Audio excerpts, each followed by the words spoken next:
बॉलिवूड घालू शकतो. आणि आमच्या सारखी टॅलेंट इथं पण भरलेले आहे. तर आपल्या लोकांना त्यांना सपोर्ट केला पाहिजे नाही का. बॉलिवूडच काय तर नेटफ्लिक्स पण हरवून टाकतं आम्ही. तर स्वप्नीलला ऐकायला तयार आहे का तुम्ही? सर्व ऐकायला तयार आहे का? फक्त इच्छा पोट्टेचाच आवाज येऊन आला मागच्या जागी.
इंस्टाग्राम कोण कोण वापरते इंस्टाग्राम? इथं किती पब्लिक असत कमसे कम? सत्य भोगत होता निरा, शिक्षणाची भूक उपाशी शिकला माया भिवा. 6 वर्ष इंग्लंड अभ्यास 2 वर्षात त्याने केला. रमाईचा त्रास रमा एकटी सहन होती.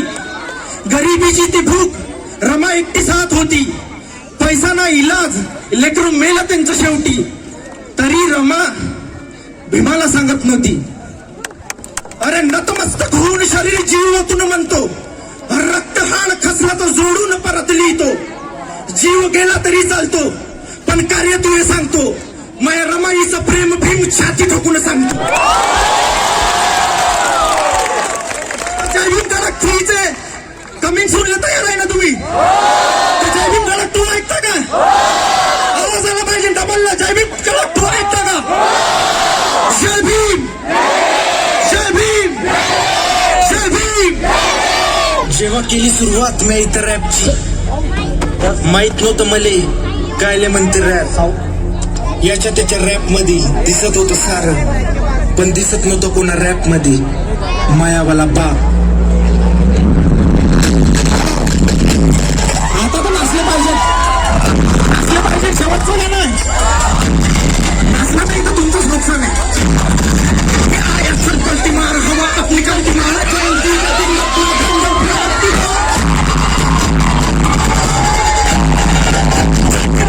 अरे गल्ली में शोर पूरा ताकत से जोर, सुबह पे उसका जय भी मोर बज रहे हैं.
नाही का आमचा खोटं सुकाल धरून ओढली वरची जाण घासून पाडली एका दमान सुटले अजब तोरम खान तुला अद्वी थकी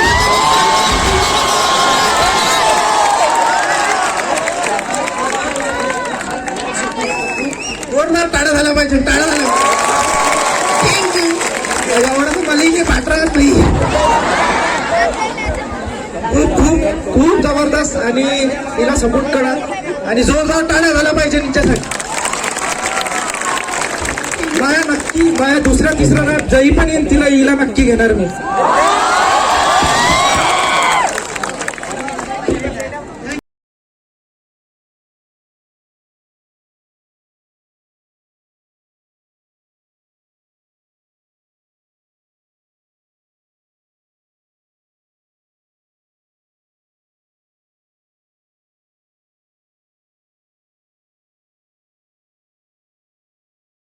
शहर में इतनी बड़ी संख्या बाबा साहब की है, ये देखकर एक इसको हम लोग अजूबा बोल देना चाहिए. एक आश्चर्यचकित करने वाली चीज है कि वर्धा जैसे शहर में बाबा साहब अम्बेडकर के इतने बड़े सैनिक हैं.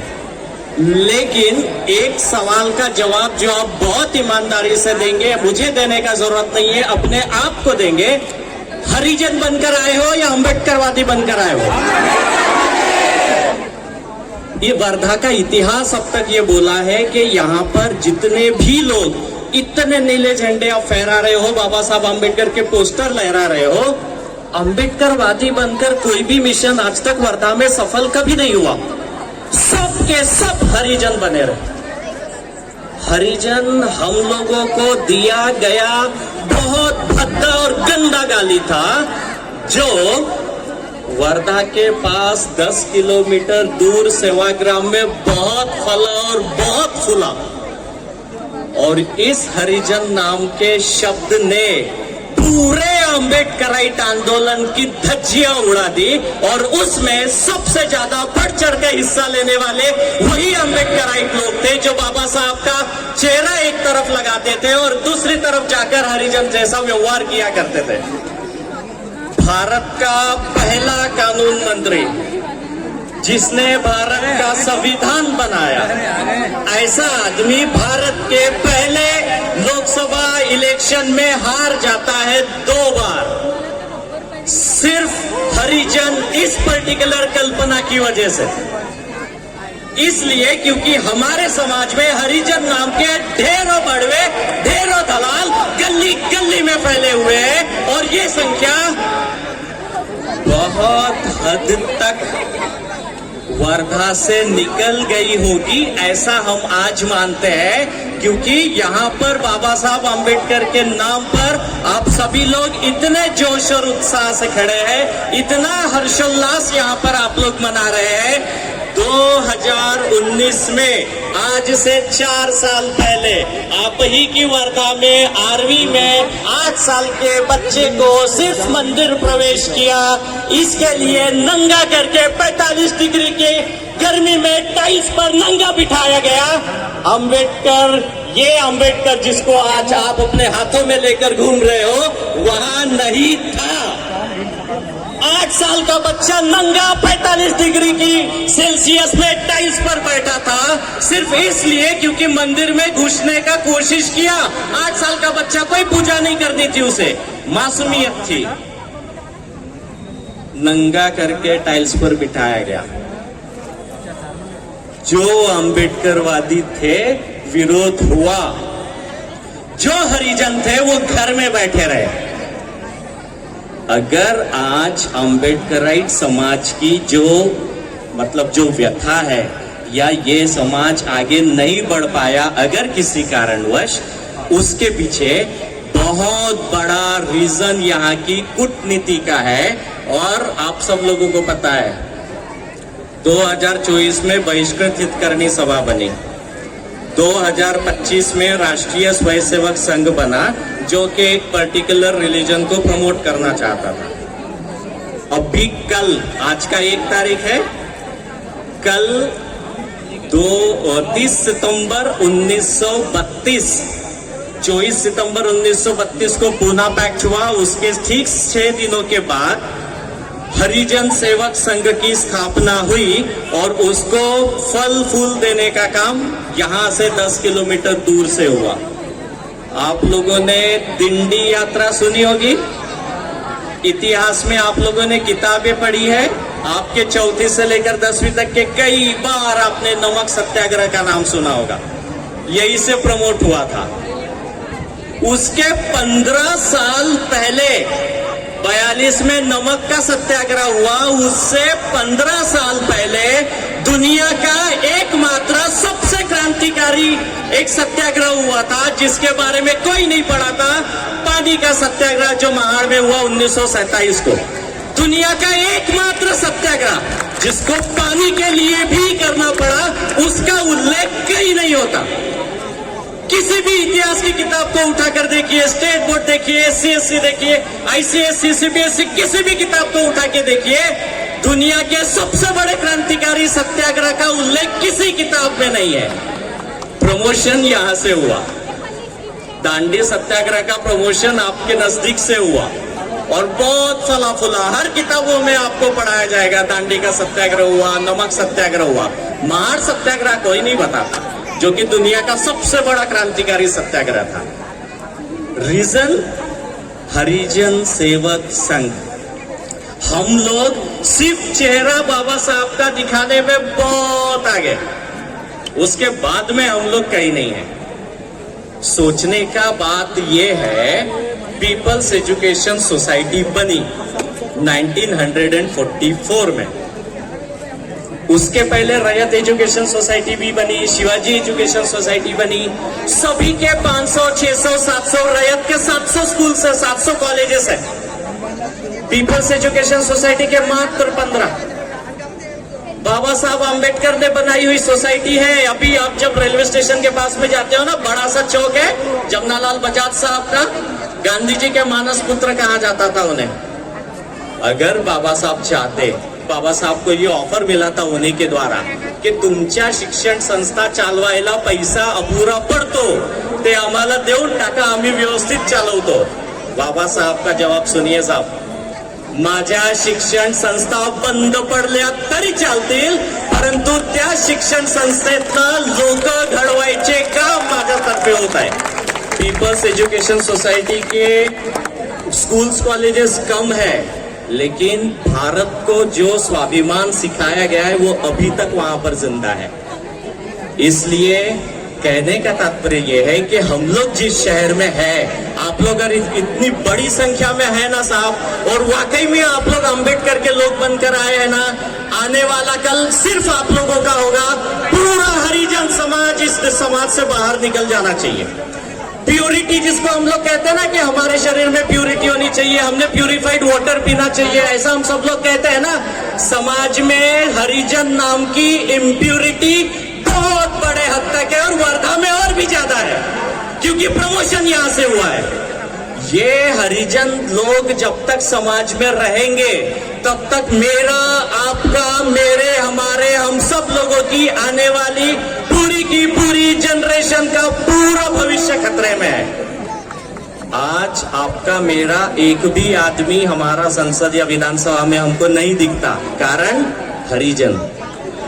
हमारे इसमें जगजीवन राम का नाम आपने सुना होगा, भावराव गोरकर का नाम आपने सुना होगा, बालकृष्ण वासनिक का नाम आपने सुना होगा।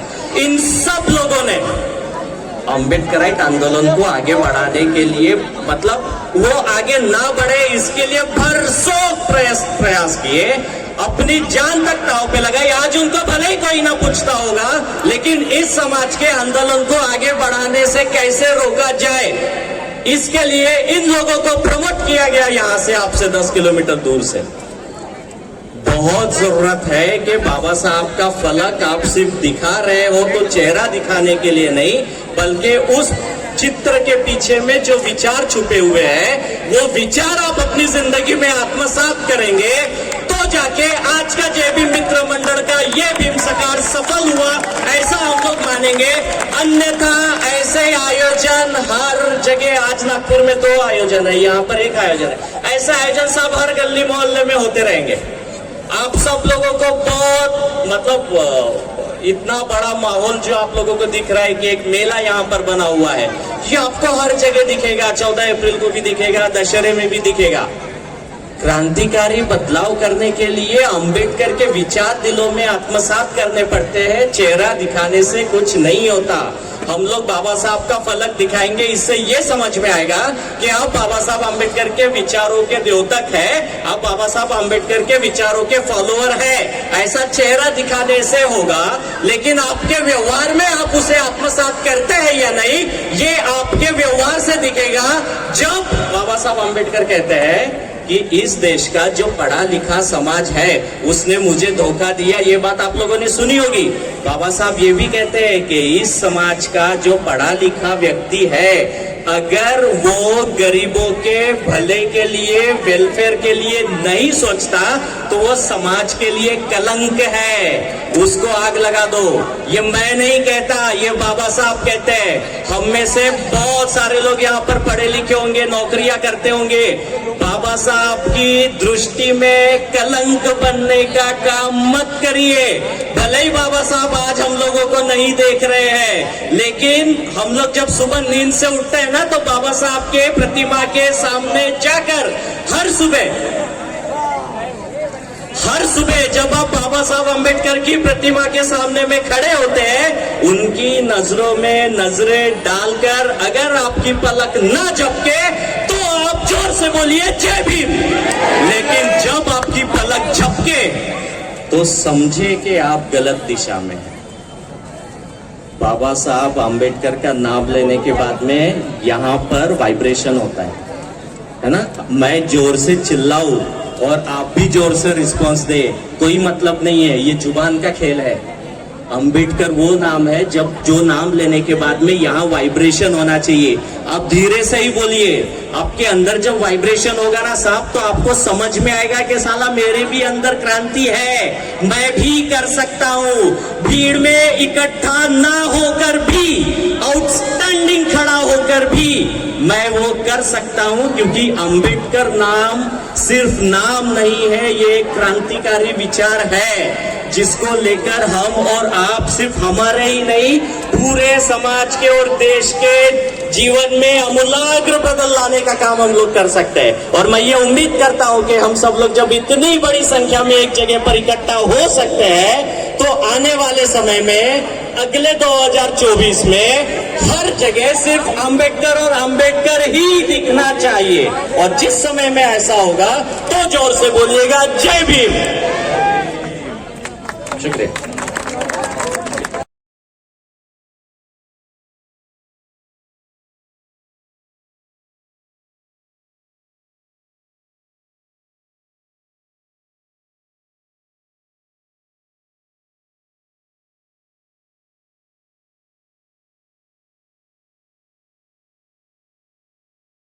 मी त्रिवार वंदन करते। मित्रांनो, आपण सगळे आज या ठिकाणी भीम सकाळ प्रोग्राम च्या माध्यमातून इथे एकत्रित झालेलो ना।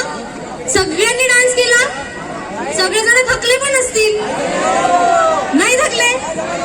बरं, डान्स करण्याने माणूस थकत नाही, पण माहितीये का, ऐकल्याने माणूस मात्र खूप जास्त थकतो। भाषण ज्यावेळी चालू असतात ना, लोक अक्षरशः डुलक्या मारतात किंवा खाली बसतात ना,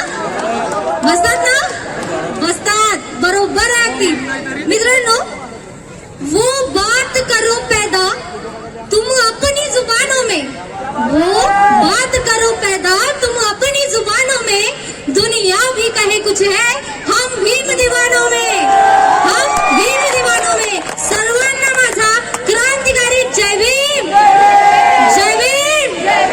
डान्स करून थकलेत का? जय भीम, जय भीम। मित्रांनो, आज मला या ठिकाणी बोलण्याचं म्हणजे जे आपली तरुण पिढी आहे, सामाजिक कार्यामध्ये काय येत नाही या विषयावर बोलण्याचा वेळ दिलेला आहे। आपल्याकडे वेळ फार जास्त कमी असल्यामुळे मी थोडक्यात आठवते। बघा, आज आमची तरुण पिढी म्हणजे मुलं आणि मुली कशामध्ये व्यस्त आहेत तुम्हाला माहितीये का? माहितीये का? मी सांगते तुम्हाला। मुली करतात पतली कमरिया मोरी, हे बघा मुलांनी केलं हाय हाय हाय तिरछी नजरिया मोरी। बस, आमची तरुण पिढी फक्त यातच गेली। आमच्या तरुण पिढीला काही करायचंच नाहीये, बस पतली कमरिया हाय हाय हाय। मुली गेल्या तरुण, मी सगळ्यांना म्हणत नाहीये बरं का, मुलींनो आणि मुलांनो, नाही तर याल सगळेजण माझ्याच नावाची कंप्लेंट घेऊन, मला जावं लागेल उद्याला पोलीस स्टेशन मध्ये, म्हणाल का? सगळ्यांना नाही म्हणते मी।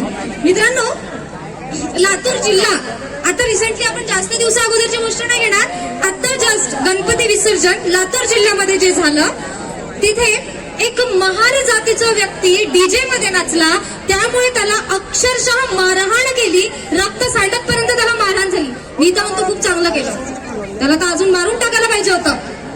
पण आमच्यातलेच काही दीड शहाणे लोक, पुन्हा एकदा परत म्हणते, मी तुम्हाला नाही म्हणत आहे, जे दीड शहाणे लोक तिथे गेले त्यांच्या घरी की तुम्ही गणपती का बस। अजून दुसरी गोष्ट म्हणजे आपल्याच समाजातील बांधवांनी घरामध्ये गणपती बसवला होता, तर आमच्यातलेच काही दीडशाने लोक त्यांच्या घरी जाऊन म्हणतात तुम्ही बाबासाहेबांनी दिलेल्या 22 प्रतिज्ञांची पायामल्ली करताय। कारण बाबासाहेब म्हणतात, मी गौरी गणपती इत्यादी हिंदू धर्मातील कोणत्याही देवदेवतेस मानणार नाही किंवा त्यांची उपासना करणार नाही, म्हणतात ना। मग आमच्यातले काही लोक गेलेत तिथे, गेले त्यानंतर तिथले लोक काय बोलले की तुम्ही आपलं बघा। अरे हो, त्यांना तर आपल्याला बोलायलाच पाहिजे, कारण 22 प्रतिज्ञा बाबासाहेबांनी दिल्या, आपल्याला पूर्ण पालन करायलाच पाहिजे. पण छोट्या छोट्या प्रतिज्ञांचं काय? मी चोरी करणार नाही, मी दारू पिणार नाही, मी खोटं बोलणार नाही, या सगळ्या प्रतिज्ञा आहेत ना बाबासाहेबांनी दिलेल्या. मग यांचं काय? यावर कोणीच बोलत नाही. आमच्यातलेच काही तरुण जे भगतसिंग, सुखदेव आणि राजगुरू फासावर चढताना म्हणत गेलेत, पण आज आमची तरुण पिढी काय म्हणते? 4 बॉटल वोडका का मेरा रोज का, अशी म्हणत पुढे जाते. असं आपल्याजवळ वेळ पुष्कळ कमी असल्यामुळे मी आटपते. शेवटी इतकंच म्हणते की सामाजिक चळवळीमध्ये पिढींनी यायला हवं. मित्रांनो, सामाजिक चळवळ चालविण्यासाठी निष्ठेची गरज असते. आपल्याला बुद्धिमत्तेची गरज असते, सोबतच निष्ठेची गरज असते. पण बुद्धिमत्ता असेल एखाद्या व्यक्तीजवळ आणि निष्ठाच नसेल तर तो व्यक्ती आपल्याला काय सांगेल की नाही, निष्ठा जर नसेल तर तो व्यक्ती आपल्याला सांगेल की मी तुमच्यासाठी जे काही करत आहो ते सगळं बरोबरच करत आहो. म्हणून सामाजिक चळवळ चालवताना निष्ठेची सुद्धा बुद्धीसोबत गरज असते.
और हम जो दिन वाले हैं वो एहसास जता देंगे. सुनाना भारत के संविधान को और